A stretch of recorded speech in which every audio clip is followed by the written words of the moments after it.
କିକଲ କିକଲରେ ନର ରାକ୍ଷସଗଣ ନିର୍ମମ ଭାବରେ ନେଲରେ ଏକ ଅମୂଲ୍ୟ ପ୍ରାଣ।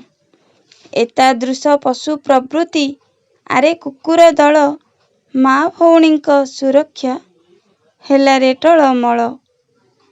ନିଶାସକ୍ତ ହୋଇ କଲରେ ଏହି ପରି ଦୁଷ୍କର୍ମ ଅହି ନରକରେ ପଡ଼ିବ ନେଲା ପରେ ଯେ ଯମ।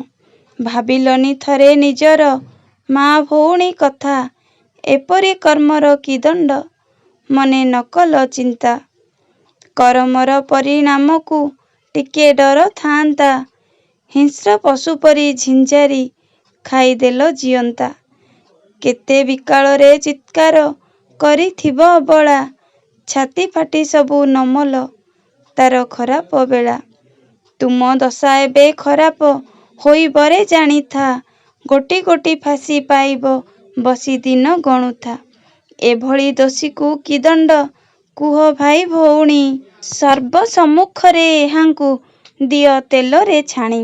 ଏପରି ଦୁଷ୍କର୍ମକାରୀଙ୍କୁ କେବେ କ୍ଷମା ନ ଦିଅ ପ୍ରାଣରୁ ନ ମାରି ଏହାଙ୍କ ଅଙ୍ଗ କାଟି ନ ଦିଅ। ତାହେଲେ ଡରିବେ ପାପିଷ୍ଠ ପାପ କରିବା ପାଇଁ ଯିଥିବେ ଯେତେ କାଳକ ଉଦାହରଣ ହୋଇ। ଫାଶି ଦଣ୍ଡ ନୁହେଁ ଯଥେଷ୍ଟ ରାକ୍ଷସଗଣ ପାଇଁ ମୁଖ୍ୟ ଆସାମୀକୁ ଧରିକି ଦିଅ ଶୂଳି ଚଢ଼ାଇ। କେତେ ଦଣ୍ଡ ଆଉ କହିବି ମନ ବୁଝୋଇ ନାହିଁ ଯେତେ ଦଣ୍ଡ ଦେଲେ ମୌମିତା ଆଉ ଫେରିବ ନାହିଁ। ହୁଅନ୍ତା କି ଫିଲ୍ମ ଭଳିଆ ଆତ୍ମା ଘୂରି ବୁଲନ୍ତା ଗୋଟି ଗୋଟି ରକ୍ତ ପିଇକି ପ୍ରତିଶୋଧ ନିଅନ୍ତା।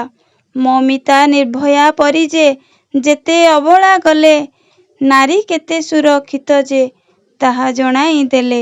ସଚେତନ ହୁଅ ମୋ ଦେଶ ଭାଇ ଭଉଣୀମାନେ ନିଜର ସୁରକ୍ଷା ପାଇଁକି ସଦା ଥାଅ ଯତନେ।